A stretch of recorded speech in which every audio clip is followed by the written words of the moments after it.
Hello everyone, Tian here, and welcome to the first of what I hope to be many videos about EverQuest, specifically Project 1999. So since this is my first video, I feel that it's proper for me to introduce myself.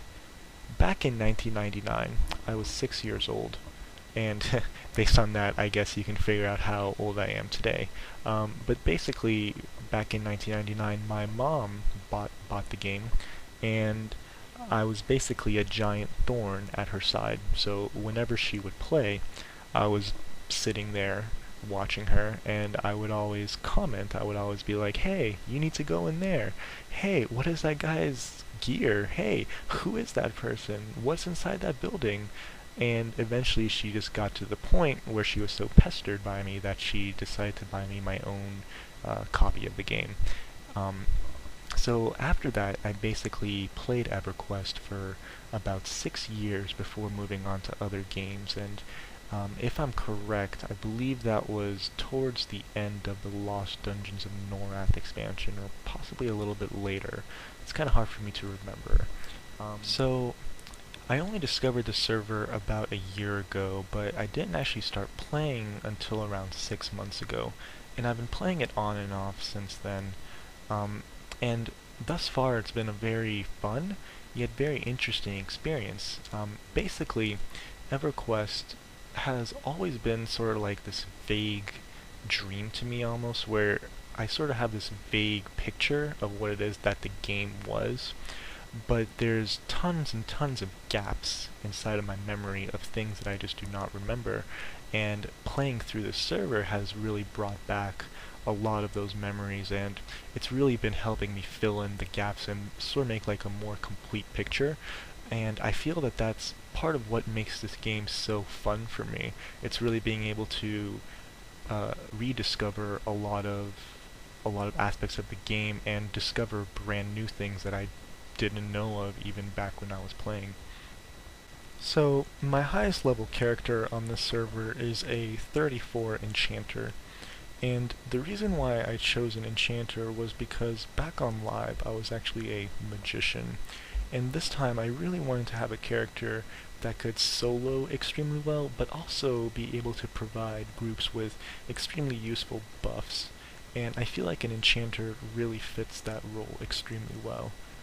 And I mean, thus far it's been extremely fun playing an enchanter, but as you can see in this footage, I'm actually playing a druid. So in this footage I am level 20, and I am duoing with a magician named Carrot Cake, and Carrot Cake is actually my girlfriend, and I actually managed to convince her to try this game out with me, and she's been having a blast. This is her first character, and this is her first time playing EverQuest at all, actually. And I'm actually really happy that we've been able to get to level 20.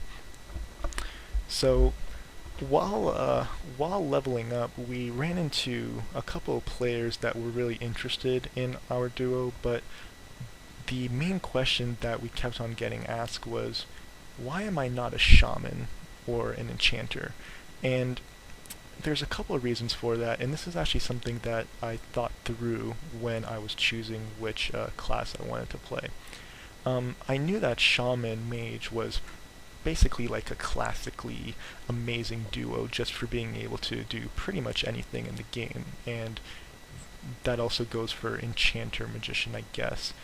But the reason why I chose Druid was because my entire goal was to basically get both of us up to level 34 as soon as possible, so that then I could switch off and play my enchanter in this duo, and then I would also have a 34 druid alt, and druids just always seem to me like a class that is really useful to have as an alt. And I also knew that if we were to stick to most of these animal infested areas, such as the Karanas, then we would have a really fun and relatively easy time leveling, since we would be able to do exactly what I'm doing in this footage, which is basically snare and fearing, while both of our pets just completely destroy the mobs. So in terms of our gear,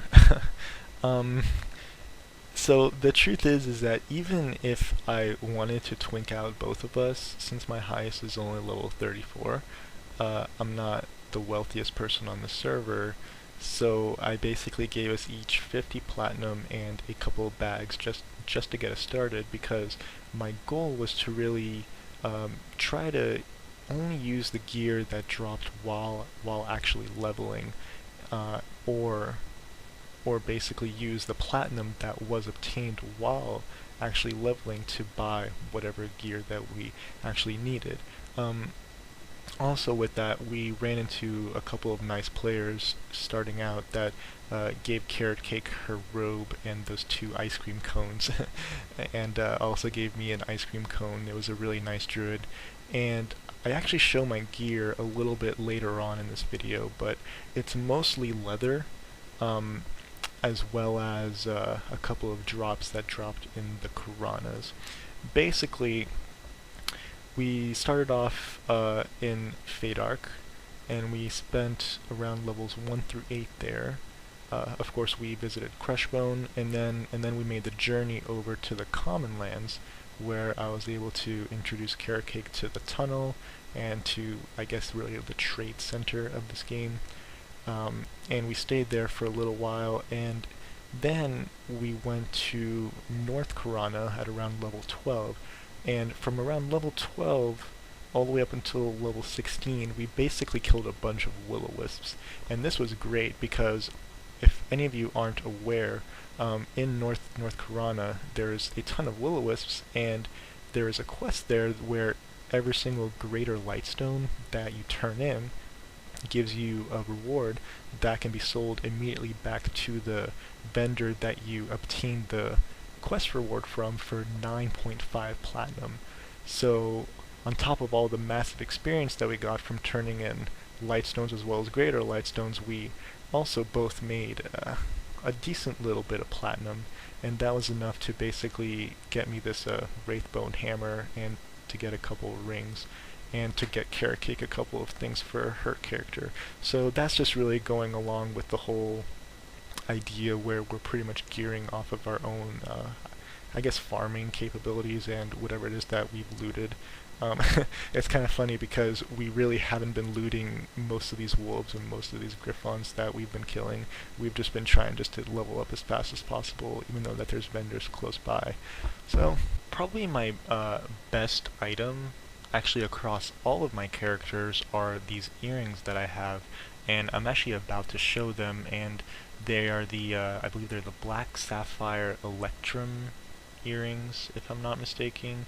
Yeah, and there's actually quite a funny story behind this, which I will explain in just a moment, but you can see that this is a bear hide jerkin, which dropped off of a named in North Karana, split paw gear, leather gear, more split paw gear, and a couple of Jasper rings.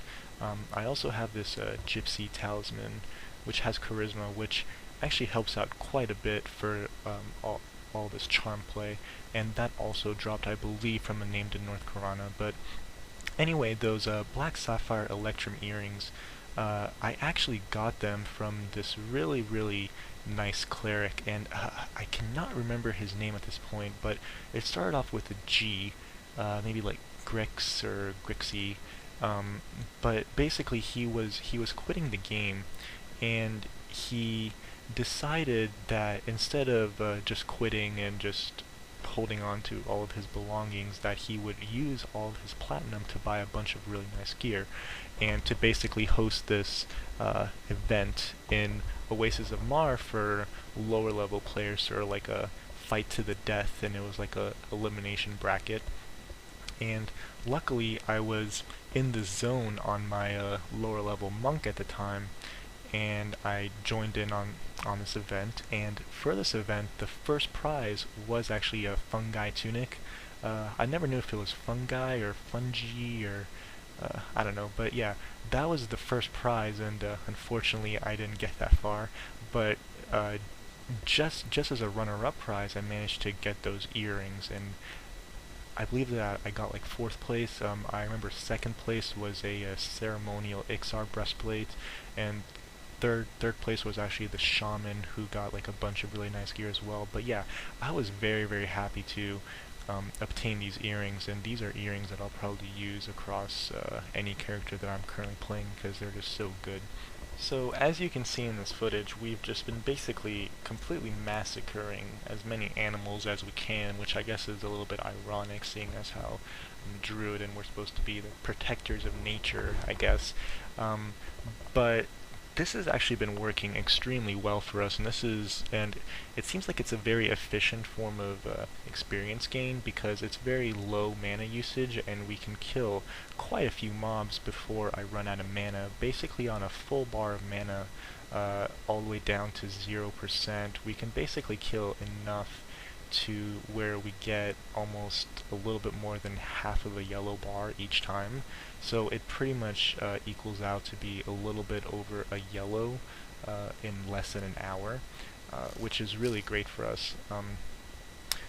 It seems like this has been working out really well because due to the fact that we're grouped, there isn't EXP reduction as a result of the pets doing most of the damage, which is something that I always had to factor in when I was solo charming on my enchanter, you know, making sure that I had to break the mob's charm before I killed off the mob so that it didn't take half of the experience. But basically, in this duo, I try to abuse the crap out of my pet and just get every little bit of life out of it before I try to break it so that I can kill it. So in terms of short and long-term goals for this duo, I already talked about one of them earlier, which is just to get us to level 34 as soon as possible, and then I'm going to switch to my enchanter. But in terms of more short-term goals, I basically want to start working on Carrot Cake's focus items as soon as possible, and I feel like I haven't really done much research into them, but I feel like since we're like level 21 now, we can probably get started on those. We can go to Najenia, which will probably be our next stop, just so that we can start working on those. I've just been sort of avoiding dungeons as a druid, and that's just because it just feels like I much rather prefer having this like completely wide open space with a ton of animals. I don't know if that's kind of selfish, but I was really trying just to hold out until I switched to my enchanter before doing more dungeon-based play. I just don't know. I just don't feel as comfortable as a druid there as I would as an enchanter. So anyway, that is going to be one of the things that we're going to work on. I also want to really visit Kunark, especially the over there, because I know that there is a ton of animals there, and that's going to be really great to sort of continue doing this sort of animal snare, fear sort of pet play. So that'll also probably be one of our next stops.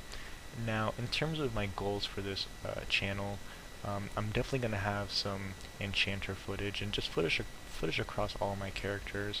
I don't really want to make any sort of promises in terms of like how much I plan to upload or whatever I plan to do.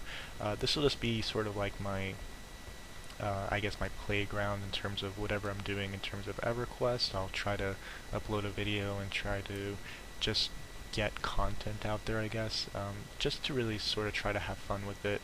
And you can see here my pet's about to die, and I managed to get the hide off, and I was kind of proud about that. It sort of seems like hide doesn't break charm every time. Maybe someone can fill me in on this, because I've never really played a class or race that can hide, so if anyone knows why that is, please let me know. But until next time, thanks for watching, and